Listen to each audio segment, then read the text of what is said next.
Pag-usapan nga natin yan, kasama po si Dr. Melfred Hernandez na siyang head ng Asian Hospital Voice and Swallowing Center. Good morning po, Doc, and thank you for waiting. Good morning, Sir Mon. Salamat po, Doc, for sharing us your time kahit po napakaaga.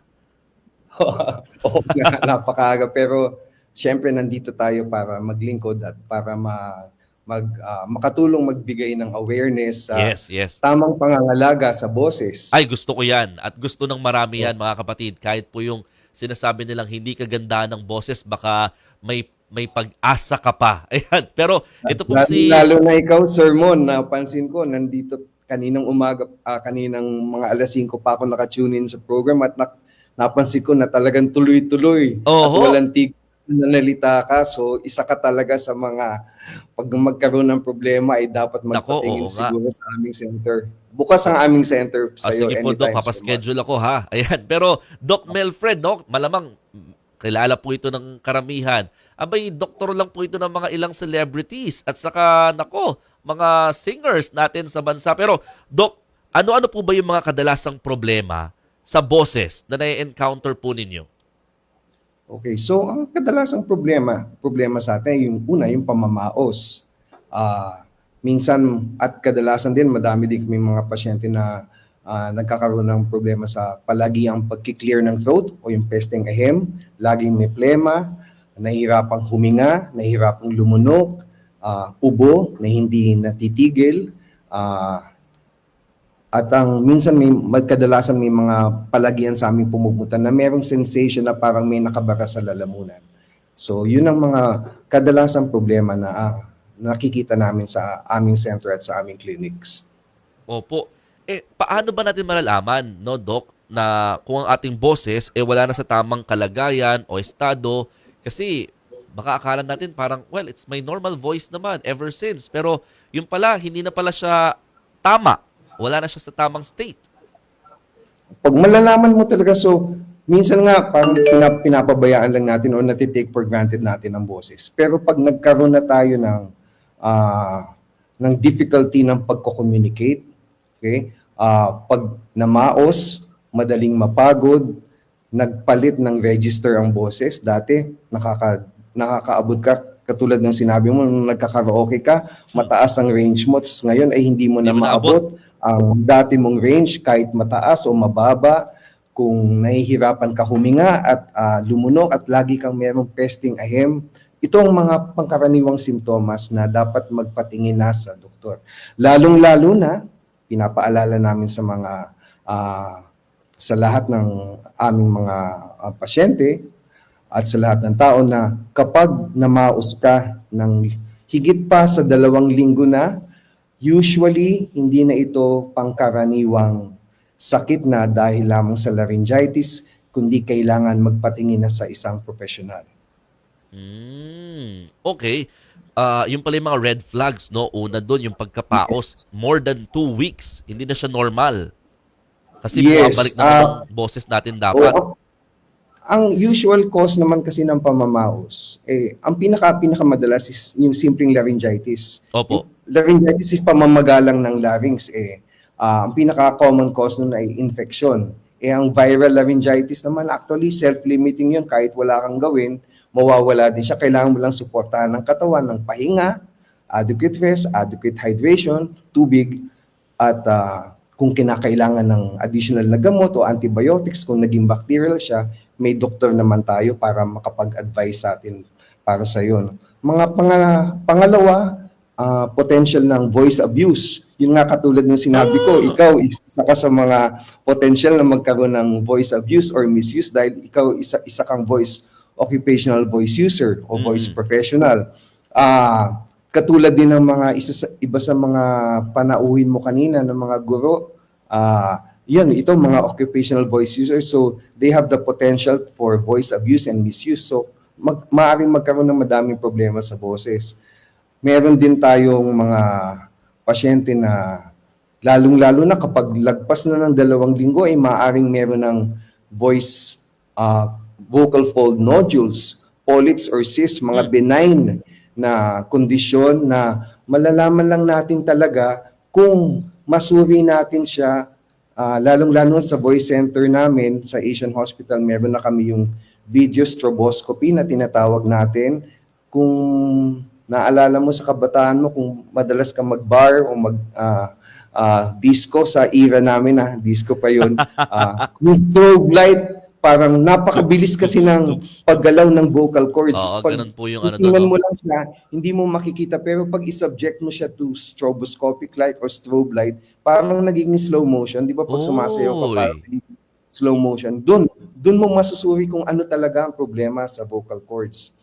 Madami Wow. pang mga kondisyon na O yung merong mga mga benign, causes. merong mga malignant lesions. So, at isa pa yung mga pinakamadalas na pasyente pumupunta sa amin ay pag may mga problema sa reflux, acid reflux. So, yun ang Affected mga din pala. kadalasan nakikita natin. Weather, Doc. Yung weather po, kung meron ba siyang kinalaman?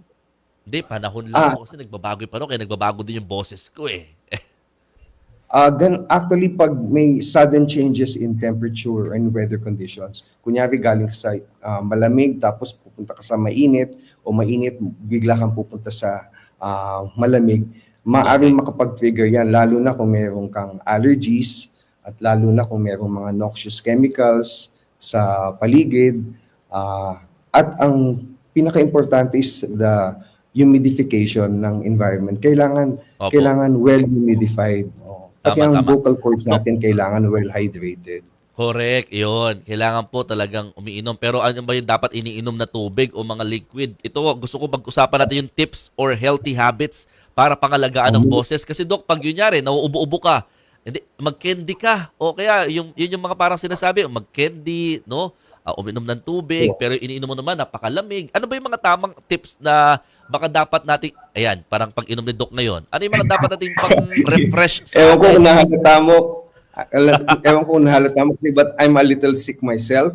So medyo paus nga ang boses ko. So kailangan ng tubig, kailangan natin at least, we have to keep hydrated dahil para maging epektibo ang vibration ng vocal folds natin, kailangan well lubricated siya, well hydrated. 6 to 8 glasses of water a day. Pero lagi kong sinasabi sa pasyente, may kasabihan sa Ingles na pee pale, sing clear or speak clear. Pee pale, pag umihi ka na pale ang kulay, ibig sabihin okay ang pag-inom mo ng tubig. Pag madilaw, kailangan dagdagan mo pa. Kailangan wag kang mahilig kang mag-karaoke, huwag kang kumanta o mag-perform kung meron kang sakit. Yun ang pinaka sinasabi namin sa pasyente. Kung kinakailangan mo mag-perform o kumanta, magpasuri ka sa voice professional para mabigyan ka ng tulong. Kung may sakit ka at namamaos ka, lagi namin sinasabi, huwag kang mag-whisper, huwag kang bubulong. Kasi pag bumubulong ka, maos ka, mas tensionado ang boses mo. Okay? Mas lalo mong nasa-strain ang vocal cords mo. Ganun ba So, yun? we advise na pala lang yung na magbulong. ang tawag namin doon confidential voice. Pag may kausap ka na in confidence, parang ganito yung boses na ginagamit mo. Imbis na, pumupulong ka. Okay? Oo nga. Iwasan ng paninigarilyo. Stressful. Ayan, wag yan, wag. Alcohol. Mhm. Iwasan ng mga caffeine. Katulad ko ngayon, medyo I'm a little under the weather, so nag-avoid ako ng caffeine-containing beverages like kape, mga caffeinated drinks, colas. Kailangan iwasan yan, lalo na kung meron kang reflux. At pag meron kang pamamaos na sinasabi nga natin, naglagpas na ng 2 linggo, despite your best efforts, despite all these vocal hygiene regimen, nagpapatuloy pa din na may problema sa boses, sumangguni na kayo sa professional. Mhm. Yung mga candy-candy nga, Doc. Ano ba yun? Pwede ba yun?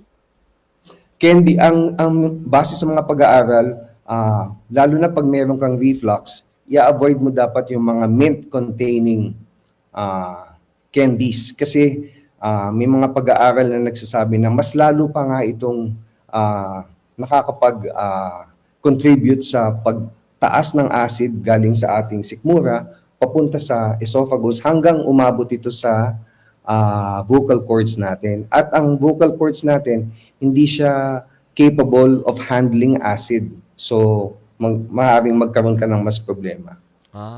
So yung mga Chinese candy, no? Saka yung mga Yung Chinese, mga, mga liquid. especially yung mga mint containing. Okay, Pero mint. anecdotal evidence, a lot of lay people also swear by yung pay. Ano Oo. ba yung candy? Pay Oh, lagi pakwa. nila. Pero ang very helpful actually is yung some voice professionals swear by honey. Okay? So pag merong I think that candy has some honey. So that might be able to help. Pero ang pinaka-epektibo talaga really just to drink water. Really just to drink water. Yung mga kalamansi juice, luya, not advisable? Advisable naman kasi basta non-caffeine containing. Okay. Citrus drinks, kailangan medyo cautious ka din doon. Pag mga viral laryngitis, okay lang yun. Pero pag nagkakaroon ka ng pamatagalang mga sintomas na maaring galing sa acid reflux na tinatawag natin, kailangan konting hinay-hinay sa mga citrus drinks at mga asim na pagkain. Nako, ayan, yung mga pagmasakit ng lalamunan, nagkakape pa, nagsisitrus, at saka nako, kailangan Ayan. Yan. Minsan maghinay-hinay guilty kayo. din. Ano Minsan po? guilty din ako dyan dahil mahilig ako sa Kape. diet ko. Oo. Ay, Diet Kape, hindi Coke. na Nako po, ito. mas delikado Yun. pa yan, Doc. Oo. O Pero yun. wala, may Bukod kanya-kanya sa tayong mga pampaano natin, pamparelax eh. bukod sa caffeine, carbonated siya. So, Tama, tama. base sa mga pag-aaral, sinasabi niya na napapa-relax niya yung sphincter, yung parang pumipigil sa Okay. tagos ng acid galing sa sikmura Opo. natin paakyat. So, mas Sige lalong po. nagkakaroon ng mga acid issues. Doc, very quickly, ano po yung mga services na may offer ng Asian Hospital Voice and Swallowing Center para po sa mga napapaisip dyan at oo nga, parang may pagbabago sa boses ko. Okay, Doc, please. Okay, so thank you. Yung Asian Hospital and Medical Center, we have a voice center or a center for voice and swallowing disorders. So, meron kaming mga serbisyo para sa mga pasyente na nagkakaroon ng problema sa boses at sa paglunok. Ang pinaka-highlight ng aming center is the state-of-the-art, siya yung pinaka-latest, pinaka-modern na video stroboscopy system. So maaral nito ang minutest, yung pinaka-detalyadong pag-examination ng vocal folds.